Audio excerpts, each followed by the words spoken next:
திருமறை குர்ஆனுக்கு முரண்படக்கூடிய செய்திகளை நாம ஏற்றுக்கொள்ளக்கூடாது என்பது இன்னைக்கு நேத்து எடுத்த முடிவா? அது 1998 தமுமுக மிஸ்லிம் மீடியா ட்ரஸ்ட்ல பேசும் பொழுதே இதை தெளிவா சொல்லியிருக்கார். புகாரிலையும் முரணான செய்திகள் இருக்கு என்பதை சௌர் பிஜி அவர்கள் சொல்லியிருக்கிறாரு. அந்த கிளிப்பிங்க பாருங்க. ஆயிஷா நாயகிட்ட அந்த செய்தி கிடைக்குது. என்ன கிடைக்குது தெரியுமா? ஒருவர் இறந்து விட்டார் என்று சொன்னால், மையத்து போனோம் ஜனாசா, இறந்தவர் அதாவது இறந்தவரை சுற்றி இருந்து கொண்டு மக்கள் அழுதார்களேயானால் இவங்க அழுகுறதுனால மையத்துக்கு வேதனை செய்யப்படுகிறது.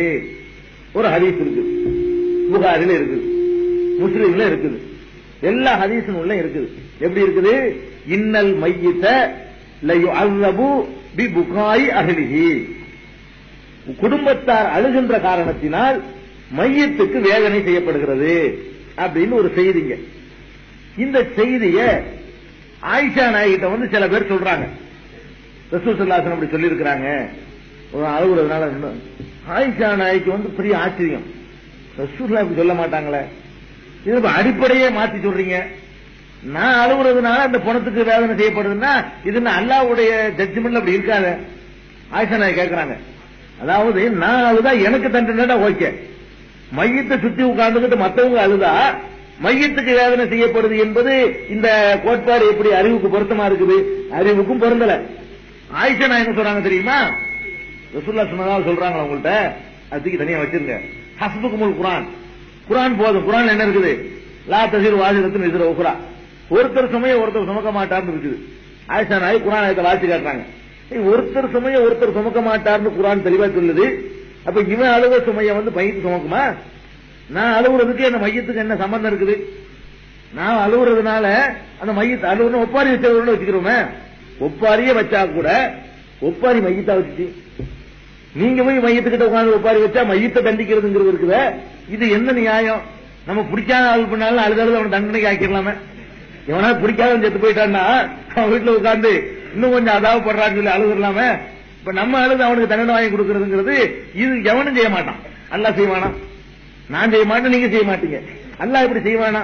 ஆனா ரசூல் ஸல்லல்லாஹு அலைஹி வஸல்லம் சொன்னதாக பல நூல்கள்ல பதிவு செய்யப்பட்டிருக்கு. அது பதிவு செய்யப்படுற காலத்திலே ஆயிஷா நாயகி மறுத்து இருக்கிறாங்க. இது ஏதோ தப்பா வழங்கியிருப்பாங்க.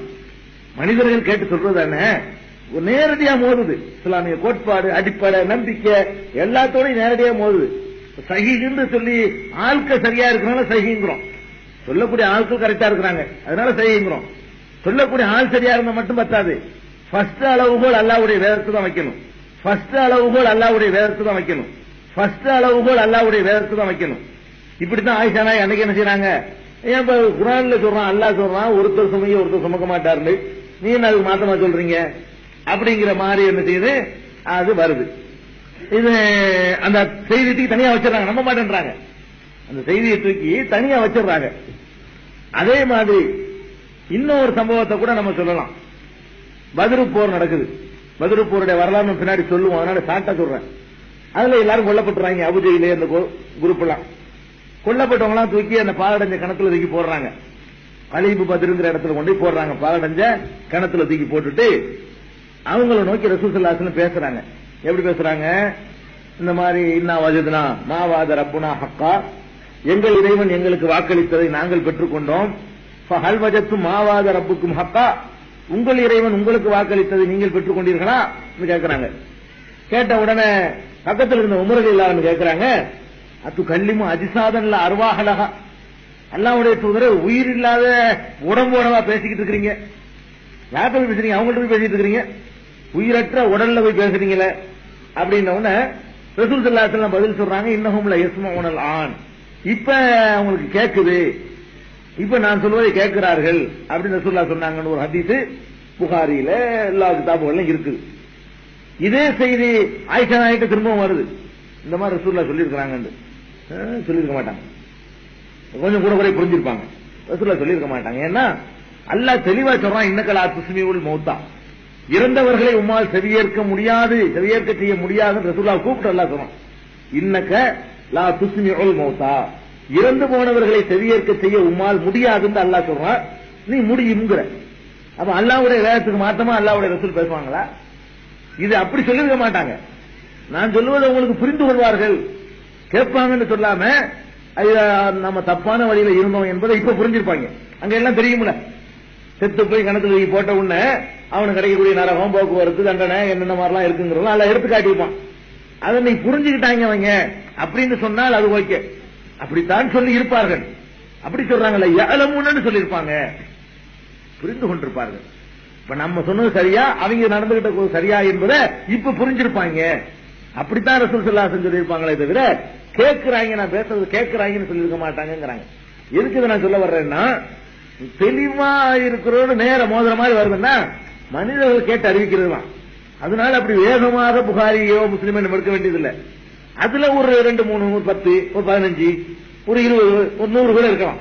ஒரு 6000, 7000 செய்தி இருக்கும் பொழுது ஒரு 100 ரொம்ப நம்பகமான புத்தகம்னு சொல்லப்பட்டாலும் மனுஷன் தப்பே வராதா? மனிதன் தொகுத்தது தானே. தப்பு வராம தொகுத்துட்டாருன்னா அவர் அல்லாஹ் அப்புறமேடு. ஒரு தப்பு இல்லாம ஒரு மனிதன் தொகுக்க முடியும்னு சொன்னா அவன் அல்லாஹ் அப்புறமேலு. தப்புக்கு அப்பாற்பட்டவன் அல்லா மட்டும்தானங்க. இதே மாதிரி தான் எல்லாத்துக்கும் நிறைய. அப்ப இது புதிய கண்டுபிடிப்பு ஒண்ணு இல்ல. அது திரும்ப வகை செய்தி எப்படி முரண்படும் என்ற அடிப்படையில அது 1998 சொல்லி இருக்கின்றோம். அப்பயே இந்த நிலைப்பாட்டில் தெளிவாக இருந்திருக்கின்றோம். முரண்படக்கூடிய செய்திகளை இப்ப நாம ஆய்வு செய்கின்றோம். நம்ம எந்த விதமான இணைத்து வைத்து எந்த விதமான விளக்கமும் கொடுக்க முடியல அப்படின்னு முழுது முரண்படுது, இது முரண்படக்கூடிய செய்திதான் என்று அறிவிக்கின்றோம். அப்ப இது ஆய்வு செய்து மாறுறது